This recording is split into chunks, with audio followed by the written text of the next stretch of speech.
welcome back to Mages and Sages. This is episode 14 of Interview with the Old Mage, starring Ed Greenwood.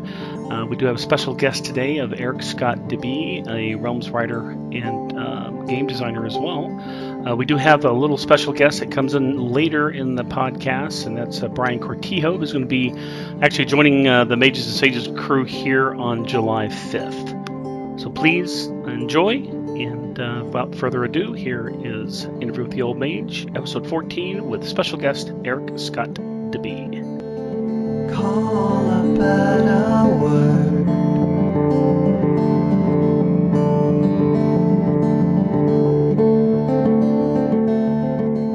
What would demon?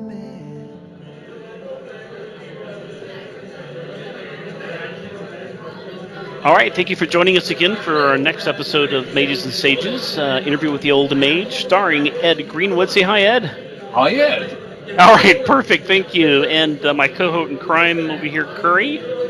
Hey guys, what's happening? All right, so we got him on board here. Well, today we are going to be interviewing Erik Scott de Bie. You all know him as a proficient writer in Forgotten Realms, as well as other areas that he's written in. And before we do say that, I just want to make sure everybody knows that we're going to be at Candlekeep this year at Gen Con, giving away some prizes, so don't miss it if you can. We'd like to see you there. We also will be doing a special giveaway, which I'll announce there, so you got to come if you want to hear about it, okay? All right. So, Erik, say hi. Hail and well met, everyone. Hey, Erik, well met yourself. Fantastic. So glad to have you on here. Been wanting to get you on here for a while. I'm glad you could make it today. So we're going to be asking you some questions about your writing, and as we said before, tell us what got you into writing in the Realms. We're going to start off there. So what got you in your foot in the door and made you want to write for the Realms? Well, I've always wanted to write for the Realms since I started playing games in the Realms, which happened in middle school. I was 12 or 13, I think. And at the same time, I was starting to write long-form fiction. The first thing I ever wrote that was very long was actually a character backstory for a character in the Realms. And it was a bit derivative, don't worry, no one will ever have to read that. But it inspired me to keep on with this. And at the same time, I was really discovering the setting and really falling in love with it. And then cut to 8 years later, my first novel in the Realms came out. That was Ghostwalker, which I still stand by today. I wrote it 15 years ago, but it's still pretty great. And I've just been involved in the Realms ever since.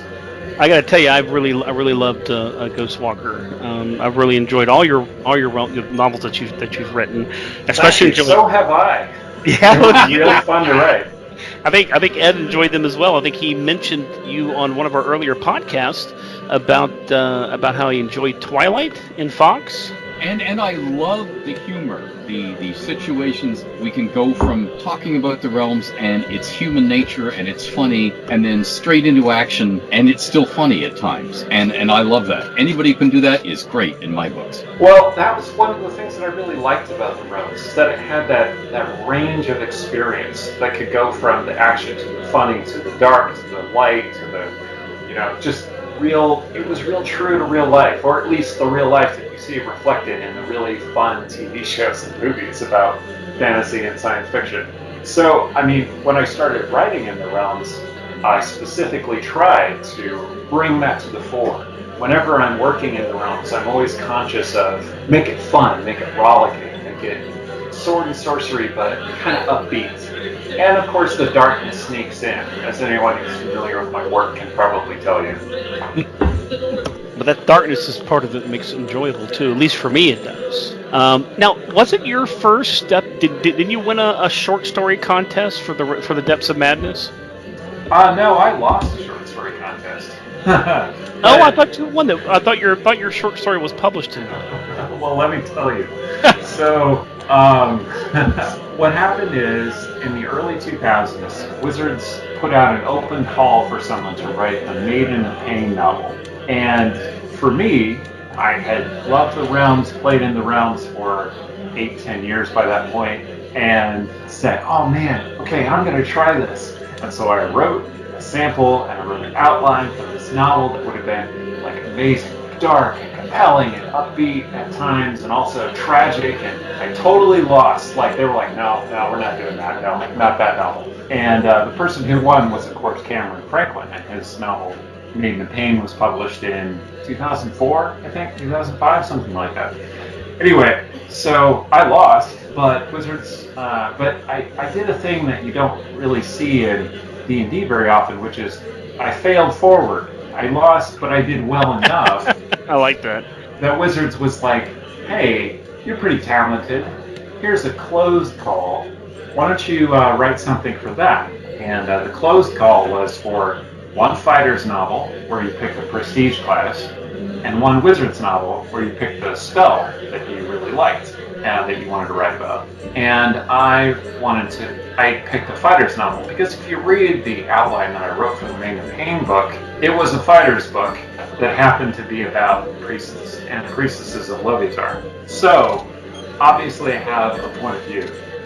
And so I wrote this, I started to plan this fighter's novel, and it was going to be one of two things. It was either going to be Ghostwalker, and remember, I'm in the future too, so I know how this happens, how this turns out. It was either going to be Ghostwalker, or it was going to be Purple Dragon.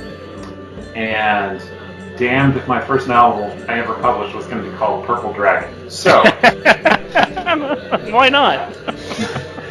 I'm of the generation that grew up with Barney, okay? Oh, you that's kids true. out there, Barney was what my Cub Scouts called me when I was their den chief. So I wasn't going to go down that road.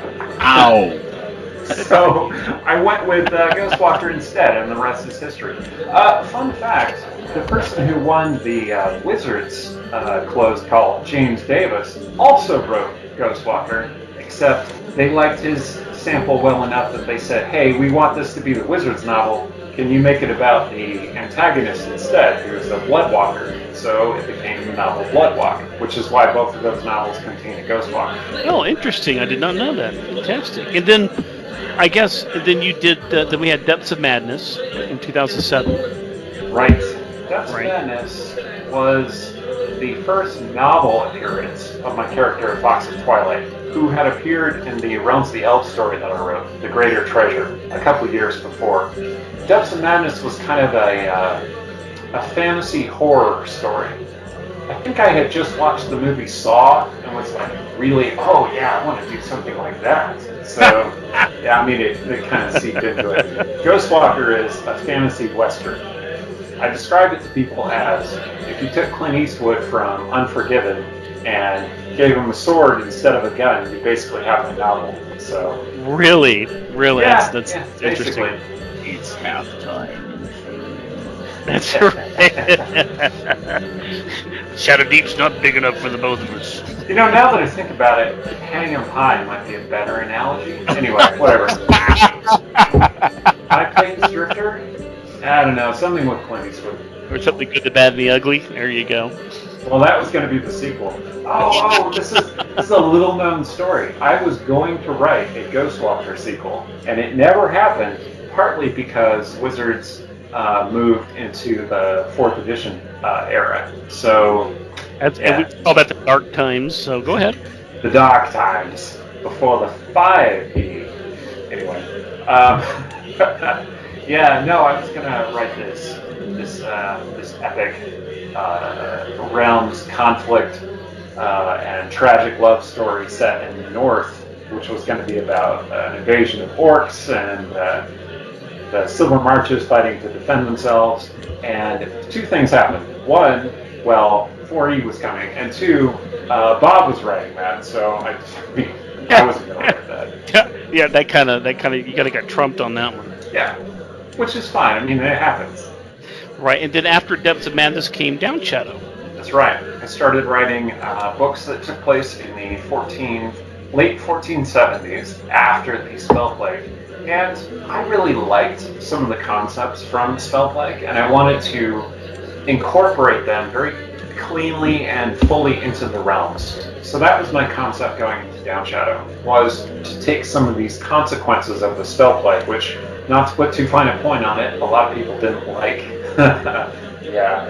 And but I wanted to pull up Why? the things Why that... did they like it? Why didn't they like it? Oh, gee, I don't know. Anyway, I mean, I liked it.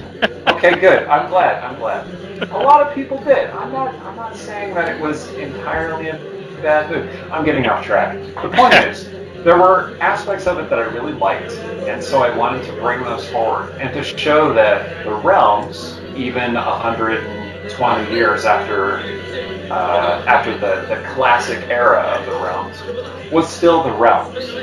That was the point of the Ed Presents Waterdeep series, was to show that the realms was still the realms, and you still have those rollicking, fun, action-packed, dark sometimes, light sometimes stories, you know? And so that was the idea with Downshadow. Plus, I was writing kind of a super-heroic sort of realm story with my own vigilante paladin avenging darkness in the dark depths of Waterdeep. Or Luskin, or Westgate. Anyway, he got around. That's okay. No, and then you went into your two-part novel, Shadowbane and Shadowbane: Eye of Justice. Right. Well, those were two separate novels. Right. They're both ebook only. I'm so sorry, everyone. That wasn't my call. I wouldn't have done it that way. If it were up to me, you would have all the copies, all the hard paper copies of Shadowbane and Shadowbane: Eye of Justice that you could ever want on your shelf. I would have them on my shelf. Anyway, but they were ebook releases, and they told the story of Kalen Shadowbane Dren, who went to Luskin in pursuit of his friend slash romantic interest Mirren, an amnesiac wizard that he had encountered in Downshadow. They had adventures there. They continued their will they won't they relationship. Didn't really resolve anything. Spoilers. Went to Westgate for the Eye of Justice novel, and there we see the city where Kalen originally trained to become Shadowbane. And we see this semi-corrupt organization called the Eye of Justice, which is, well, if you've been listening along and you are a 3rd edition person, you probably like Shadowbane. Where does that phrase, that sounds familiar. I know I've heard that before. And that's because it's a prestige class in the Complete Adventurer, or Complete Scoundrel? No, it's Complete Adventurer, which was a rogue paladin. So it was a paladin who had skills learned as a rogue and used and combined those two skill sets to fight evil. And so that's what my idea with Shadowbane was, because I find that concept really cool.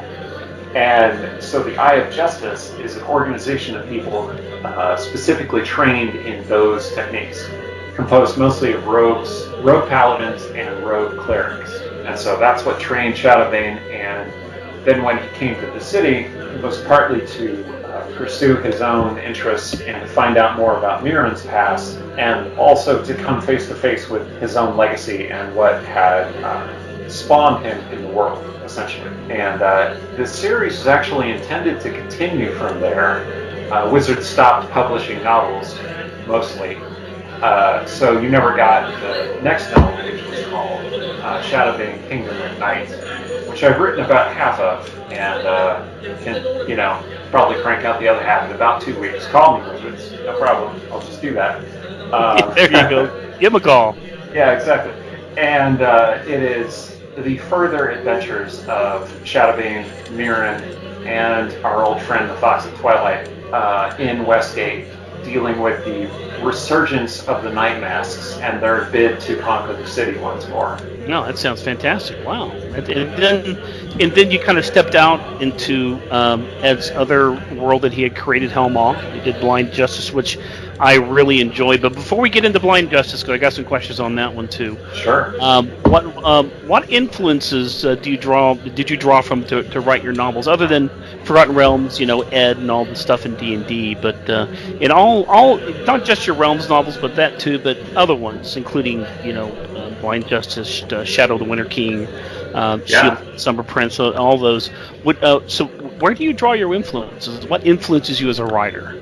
Well, as I've been talking, you probably got the sense that I like to blend the genres a little bit. So I had the Western fantasy Ghostwalker, which was, at the time, as I recall, inspired by Desperado, and several spaghetti westerns that I had been watching, and The Crow. So if you jam all those concepts together, you get my novel, essentially. A great combination. That's That is Yeah. a great. It is. Wasn't it? Anyway, and Depths of Madness comes from, like I said, from Saw, from some other horror novels and movies. It's very dungeon crawly because it's part of the Dungeon series, and I wanted to really bring that aspect into it. One of the things I really liked about the old Baldur's Gate games, and there's a Baldur's Gate 3 coming out real soon, which is Oh really yes. cool. I can't But wait the to play. original Baldur's Gate 1, Baldur's Gate 2, and then the spin-off derivative games is that you could have intra-party conflicts. People could argue and they would just spark off of each other because their alignments didn't match, because they had different motivations. And you don't necessarily get that in a party of PCs. Sometimes you do, right? Some role players do that really well. But a lot of times PCs are just kind of a monolithic group. So I intentionally built a group of PCs for this novel who would not get on well, who would eventually drive each other nuts and start fighting amongst each other. And so that was the concept going into Depths of Madness. The Shadowbane novels come from my love of superhero comics a bit. You can kind of see that some people have described Shadowbane as like the Batman of the realms, which is not entirely inaccurate. I think he's more like the Daredevil of the realms, but that's fine. It's fine. They're the same character in a sense. I just got a sense of him standing brooding over one of the towns, just going, "I'm Shadowbane." So. I did make that joke at the end of I Have Justice, so no spoilers, but it's there. And several of the characters in that series come from X-Men comics. Like, Mirren has this ability where if she touches people, she can absorb their power. It's kind of a spell plague related skill that she has. It's her spell scar. She also absorbs people's memories if they're memories of her. So she herself has lost all of her memories, and she recollects memories piece by piece from meeting people and touching people who have met her before, and then she'll absorb their memories of her. They won't be her memories of that meeting. So they're always like from a third-person perspective. So she's never able to absorb any of her own memories, just memories about her, which is it's kind of an interesting thing about how her character works. And that was going to play off in the next Shadowbane novels as well. If and when I end up writing Kingdom of Night, you'll see how that pays off. As for my other work, you mentioned Shadow of the Winter King. That sounds like a Realms novel, and that's not accidental. My work in the World of Ruin series comes out of my love for the Realms. I wrote those novels specifically like I was writing a Realms novel, but maybe a little bit more mature. They're more of a hard R rating than the Realms would allow you to get away with. Right. And they are post-apocalyptic fantasy. They presuppose a world in which magic has destroyed the world and the environment, and it tainted the climate so that people couldn't live on the surface for centuries. And the only people who survived the magical world war tunneled deep and dug complexes deep within the earth where it would be relatively safe, and emerged centuries later following what's called prophecy of return. But there were some people who misinterpreted the prophecy and emerged a little bit too early when the world was not yet safe, and they were tainted by magic and became mad, raving barbarians who roamed the earth seeking to destroy any remnant of civilization. So I describe this to people as being like Game of Thrones meets Fallout. It's that kind of setting and game and story. And so I've written 3 novels. I've published 3 novels so far in the World of Ruin series. Shadow of the Winter King, Shield of the Summer Prince, and Mask of the Blood Queen. And then the 4th novel is currently with my editor, and that's called Scourge of the Broken World. And it is the end of the initial World of Ruin series. I might revisit that world eventually and write more about it. It would be like the next generation of heroes, like a time skip of 20 years or so. But for now, it's kind of I'm leaving it as a sealed pack. Which is not to say that I'm done in that setting, because I'm also working on a campaign setting for the World of Ruin, and it's not specifically D&D, although you can repurpose it for D&D. It is actually a collaboration with Robert Schwalb of Schwalb Entertainment, who created the Shadow of the Demon Lord setting. And I originally intended my World of Ruin to be set in the using the same rules as Shadow of the Demon Lord, which is a dark metal fantasy sort of setting. Like, you're supposed to be listening to Slayer and Iron Maiden when you're playing. It's that kind of game. I like that. And let's see, I wrote 2 other novels that have been published so far. There's Scourge of the Realm, which is a happily never after story. So it follows the concept of, here's your D&D party, people from all walks of life who have come together to defeat the evil usurper behind the throne. They, face trial after trial and collect a party and defeat various minor enemies as they go along. They defeat the evil vizier. The barbarian marries the princess, becomes the king. Everything's good, right? Well, my novel picks up several years later, now that these heroes have been tainted by the power that they inherited and are basically ruling the kingdom into the ground. And the princess, this would be the second heir to the throne, not the main princess who married the barbarian and is now the queen. This would be her younger sister, who would be like an NPC in that campaign that you met up with, but you didn't really like all that much, so she didn't end up being super important. Anyway, she goes off to find the one person who can defeat these people and save the kingdom, who happens to be the evil overlord from the first part. So my novel is a group of former villains coming together to overthrow the corrupted heroes who now rule the kingdom that they saved from them. So that's kind of like what happens after the adventuring stops. Exactly. So It's campaign number 2, right? Right. And so it's very inversive and metafictional, and it was real fun, real neat to write. And a lot of it was that whole party dynamics thing. I have a party composed of all villains. They're not necessarily evil, although some of them are very evil.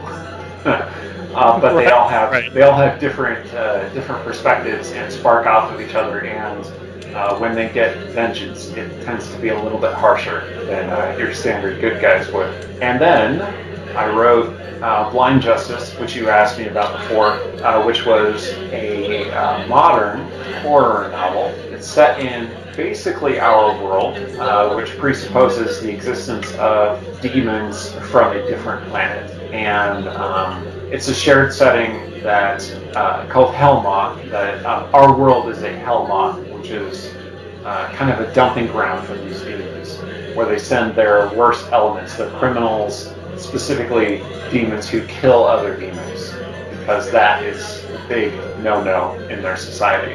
And my novel is about a rogue demon who goes around killing specifically oppressive, evil men who harm marginalized, disadvantaged people. Specifically women, but not only women, if that makes sense. No, it does. And what I liked about that was the whole mysticism behind the rainbow eyes. I thought that was a fantastic touch. I know that that when people were picking for those novels, you picked that one specifically. But Right. and that kind of moves me into kind of an offshoot of a lot of transgender LGBTQ people kind of are very prominent in your novels, especially the more modern ones.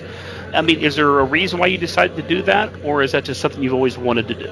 I'm just reflecting the world around me. I have numerous friends and loved ones who are gay, lesbian, bisexual, transgender, all those things. And I think fantasy and science fiction have not historically done all that great a job about representing these people. And they're people just like you and me.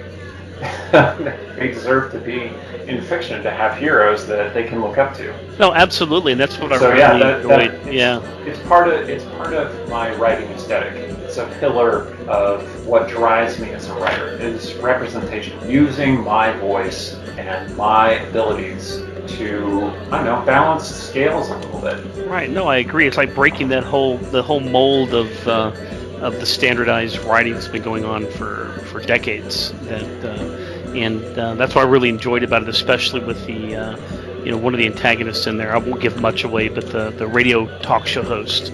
I really enjoyed that. I'm not going to say that I really enjoyed that whole scene. Was very, very satisfying. You mean my Alex Jones Yes. boss stand-in? Yes. Yeah. That was so satisfying that I cannot tell you. I remember reading that and smiling, going, "Yeah, I like that. That's really good. It's really good." Yeah, that particular book, it came from a place of anger. I wrote that book inspired by seeing just unrelenting injustice and just horrible things happening, specifically to women all across the country. That was the year that Steubenville happened, and there's a section of my book that's inspired by those events. That was coterminous with when Brock Turner was happening, and there's a character that's kind of a stand-in for Brock Turner in my book, in a sense. And I don't want to say that these characters represent particular people. That's not what I'm saying. I mean, it's kind of true, but that's not my point. What I'm saying is that there are so many people that I have to choose from that could be stand-ins for these characters. That really what I'm doing is I'm talking about archetypes and themes that we see in our world, and I am trying to push against that. I'm trying to use my abilities and my voice to push against that and give people a sense of escape, relief, and vindication. Right. No, and it really shows, because I know when I was reading Blind Justice, that those people came to mind, and it's kind of hard not to think about them when you do read it, because your voice is so clear, representing the disdain, just the distasteful attitude that these people have toward other human beings that are different from them. Doesn't matter if it's white, black, red, green, yellow, gay, not gay. It didn't matter. They hated everybody who was different, Exactly. and I really enjoyed the whole background information you gave, and again the satisfying outcome, which I won't get into, at the high school. Yeah. You know, that was very satisfying, just as much as the Alex Jones type character that you had. You know. That was a very difficult and emotional book to write, and I'm glad it came out the way it did. And I'm very thankful to Ed for publishing it, for kind of giving me a place to speak these things and bring out these feelings that I had about this issue. Listening to you respond to it, I feel like I got to tell you about the sequel, which I have planned. Oh, awesome! I'm not sure when I'm going to write it. I'm not sure for what I'm going to write it, but it goes on a larger scale. I don't want to spoil the first book, but the hero of the first book, who is this FBI officer who has to struggle with, I'm chasing this avenging angel who is murdering all these horrible, horrible people, and do I stop her? Yeah. Can I stop her? Should I stop her? But you could feel that struggle. You could feel that struggle in the writing too, because it's like here this avenging angel is killing people that are hunting people like me. Right. Because of course she has to balance work and her relationship with her wife and their daughter, and I mean it's supposed to be very personal for her, and I like bringing that personal connection to characters. People get wrapped up in these things because they have a personal stake in it. Because I mean that's what life is. You get wrapped up in things that you're personally invested in. No, absolutely, and I have to tell you that it did bring up a lot of emotions in me too.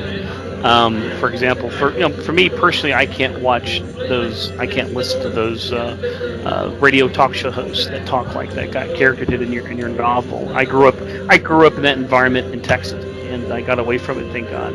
And so it was emotional for me because it actually brought up that anger. And to me, the satisfaction of what the outcome was more so because I felt it personally. Yeah. You know, On the one hand, I'm glad. I'm glad that you had that emotional reaction to it. I'm glad that it meant that much to you. On the other hand, I'm also sorry that no, I. don't be No, sorry. I feel like I have caused some psychological duress with that Oh, book. you know what, And I Eric? mean, I caused psychological distress to myself by writing that book. So I mean, it's fine. It's fine. I don't regret having done it. That's what I'm saying. That's okay. You've known me long enough that I was already psychologically scarred way before I read the book, so it's Jeff, okay. I realized that 10 minutes after meeting you, like 10 years ago. This took an ugly turn. Oh my god. Anyway. Curry, I think you wanted him to expand a little bit more on something. Okay, so in the Eye of Justice, can you expound upon anything during the 1490s at all? So you want a little preview of the Yeah, Westgate absolutely. campaign setting? For sure. If you got it to give, I want to hear it. All right. So first of all, let me tell you a little bit about what the Eye of Justice is. So when the Spellplague happened and we were making the transition for 8 realms, a bunch of the gods had died, and Wizards was just like, they're dead. Here are some suggestions about how they died, but we're just gonna roll with it. It's fine. Just make it work. And I was like, all right. Well, one of my favorite gods in the Forgotten Realms is Helm, the god of guardians. He's a lawful neutral deity of knights, paladins, that kind of thing, but not good, not evil, just doing his duty, protecting the world. And it harkens back to during the time of Troubles when he was given the task of guarding the stairs back into the heavens, and he killed Mistra when she tried to go back into the heavens, even though they were friends, allies. Some suggested that there was some romantic chemistry between them. I think I remember reading that somewhere. But I really liked that concept of this deity and his connection to magic as well.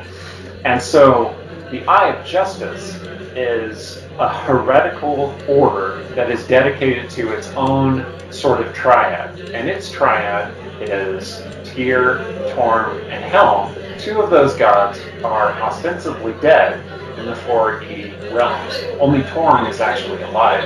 But they consider all 3 of those gods to have joined together into what they call the threefold god. The threefold god doesn't have any particular name. It's just called the threefold god, and the Eye of Justice serves that deity. And so basically, they're a cult. They're a heretical knightly order that operates out of Westgate, trying to purge the world of evil. So in 1479, 1480, when the Shadowbane books that had been published were happening, that was relatively reasonable, right? Like, a lot of deities were dead. You had this order that worshipped 3 deities, but you could say that they worship Torm, and Torm granted them their spells. All right, fine. They worship Torm however they want, but ultimately they worship Torm, right? Well, now 1490, after the Sundering has happened, most of the gods are back. Tyr, Helm, Torm, they're all there, and they all have their own priesthoods and knightly orders. And the Eye of Justice is still operating, still worshiping the threefold god. They've taken on a kind of policing role in Westgate, and they are the closest that you can come to a police force. Well, there is a city police force as well, but they are well known to be extremely corrupt.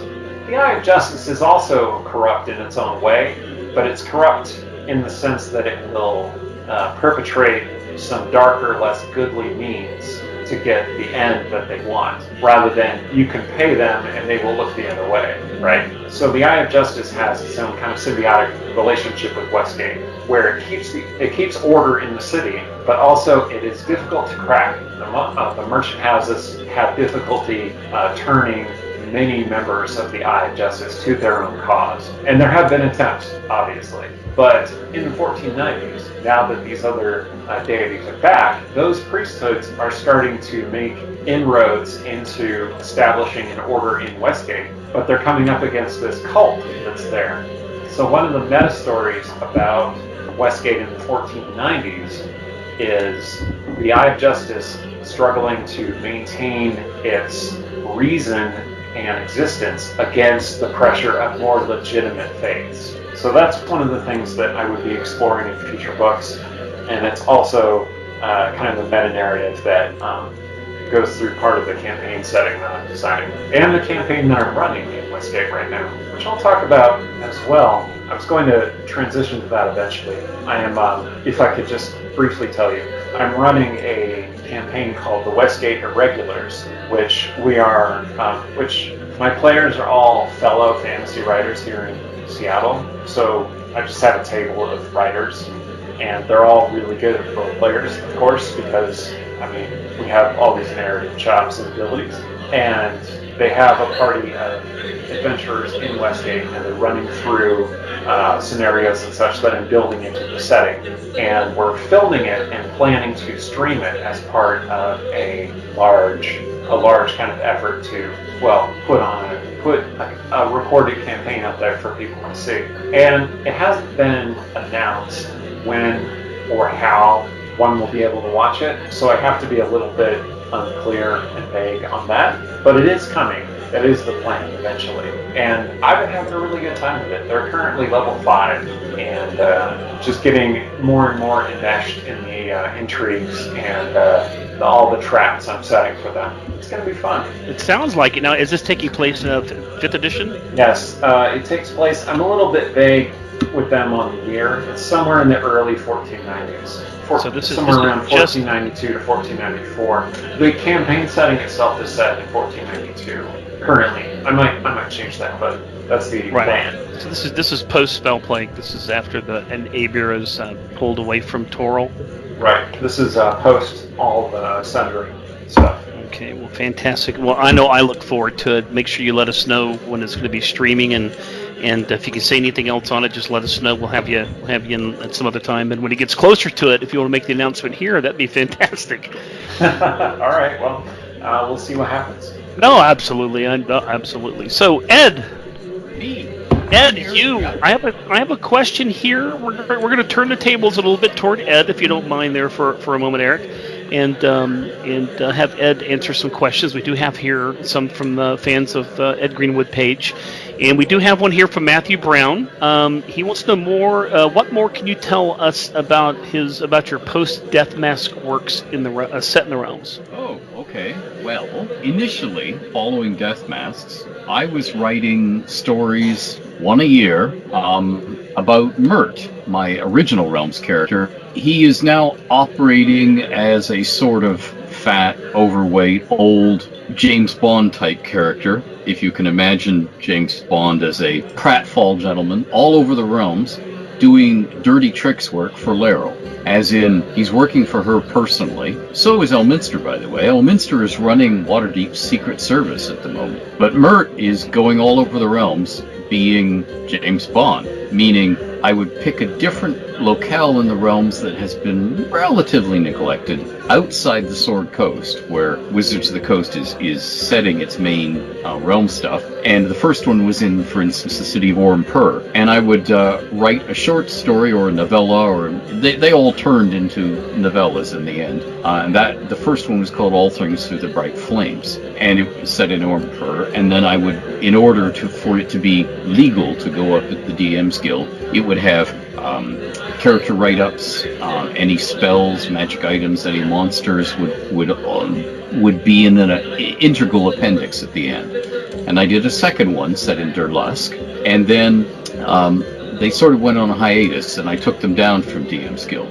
I also, for Alex Kammer, who runs Gamehole Con, I did up the Border Kingdoms, and this was something that I had been trying to finish, first in Polyhedron, and then in Power of Faerun, and then on the website, and then on Power of Faerun, but it kept stalling partway through the alphabet. I was trying to do alphabetical write-ups of everything in the Border Kingdoms, and when we were planning on doing Adventurers League stuff for Gamehole Con every year, I wrote up the complete Border Kingdoms, updated them to 5e, but got to the end of the alphabet, and I believe that's still up at DM's Guild, and we may be doing something further in those lines. But that's sort of where I am right now. I am puttering on endless things to do with the realms, and every time I get a little further on some of my super secret projects, someone else asks something, usually on Twitter, sometimes the Fans of Ed Greenwood page on Facebook, and that opens up another can of worms. I quickly answer the lore. I make a little note. Oh, we have to deal with that. And George Krashos and Eric Boyd, as usual, have been at work on their own things, delving in, and we keep talking about this or that detail of the realms in the past. And I make other little notes. And at the moment, I'm sitting on probably about 400,000 completely disorganized words about the realms on little dribs and drabs and all sorts of things, and those will make it out there sometime, somehow. But at the moment, I think only the Border Kingdoms one is still up for that you can purchase through the DM's Guild, and the Umbral Unpleasantness at Umbreth's Unicorn was a little fun thing I wrote for free for GameholeCon, and to be available to people at GameholeCon just as a freebie, as a fun thing. And I'm doing lots of stuff like that in the realms right now. I'm setting up a lot of other things that other people are doing. I'm providing lore, pronunciations for things, helping people behind the scenes. That's the way I've always done. And yes, just as Eric was telling you, the novels he would love to do if he got the chance, if we ever get the chance again, I have, of course, the usual shelf load of, oh, and I want to do this novel, and I want to do that novel, and I want to do this other novel. So I've got all these ideas in the back of my head. But at the moment, I am doing stuff outside the realms, an awful lot of Kickstarters for an awful lot of other people, because I'm using the chance that I have with no Realms novel program in the works to do a lot of other fun things outside the realms, just so I tick off some of the unfinished boxes of things I wanted to play with someday. So that's a very long-winded answer to that question. Sorry about that. Bye. We love your long answers. You can make it as long as you want. Remember, that's why we have editing and episodes. Yeah, true. Okay, yes, right. So no, not a problem. So Curry, I think we have another question for Ed. Indeed, we do. I like this one. This one has potential to meander, and it's right up my alley. Uh-oh. Okay, so yes, great. we need to ask a favor about this one. So for whoever presented this question, please let us know in the comments when this gets posted, because we lost who you are. But here we go. The Wailing Fog. What information is available about the Wailing Fog in the realms, or the realm of the Wailing Fog? Its location near the Thunder Peaks and the Hulk Forest would suggest an area full of witches, cults, and of dark power and evil lurking creatures. Most recent information is in 1394 regarding when Cormyr tried to retake the Hulk Forest under King Azun V, who eventually turned his attention away from the area to Nethril and Sembia. So what can you tell us about that, Ed? Almost nothing. Oh my God! No, that's another NDA. This is one of your drinking moments. Just No. back.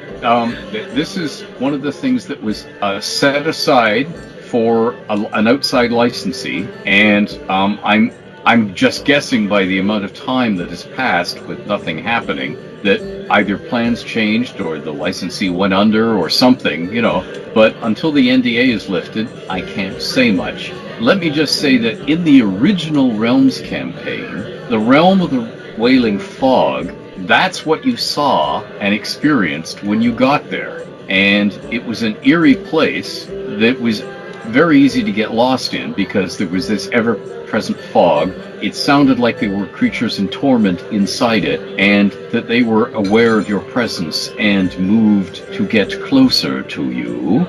And people who went in there and stayed too long were just never heard of again. They didn't come out. So that's sort of what you can use to throw at player characters in a Realms campaign who are interested in there. Let's see, how far can I go on this? Okay, the Zentran themselves were afraid of it. The Red Wizards were afraid of it because they both tried to investigate it and it did not go well. The only other thing I can think I can say is in the Home Realms campaign, and if anyone from Wizards is listening to this, I know Jeffrey Crawford will be interested in this. I can say the word hags. And that's love- all I can Okay. say. All right. I love the Fair word enough. hags. We had a whole Jeremy diatribe. does like hags. That's true. Yeah. Remember we talked about hags and how they could be that maybe some of those drow that died and didn't go to Illustray or Lolth, that they became money for night hags.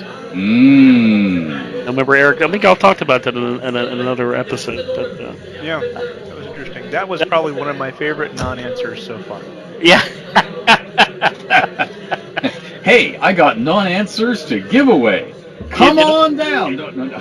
It almost sounds like the first thing I thought of course, is probably just the word fog. Is the movie The Fog? It's kind of mysterious like that. Yeah, and although when it's a movie, that's a cop-out because, never getting to see that, I feel really bad because of the NDA, because we are in that same sort of situation where I can't give a payoff, and it deserves one. You should get a proper answer, but that is the nature of NDAs.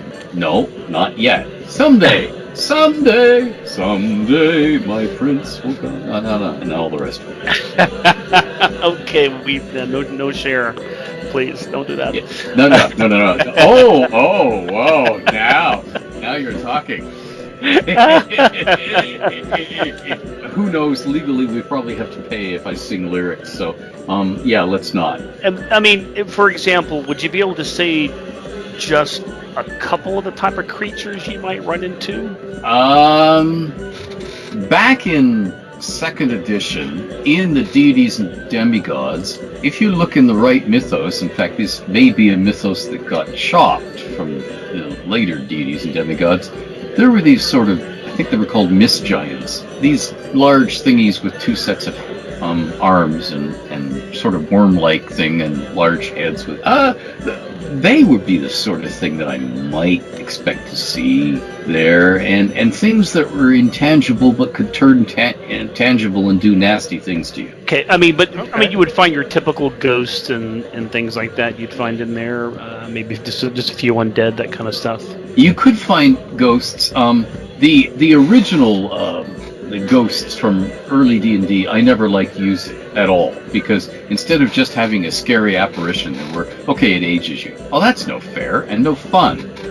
I need something else. So I always had a variant undead that were various sorts of phantoms and apparitions and could do things. Some of them ended up as official creatures, most of them didn't. And right. But that's where I was always going, because just because I thought the ghost as written in the books was like, oh no, I can't be throwing this at people. It's no fun.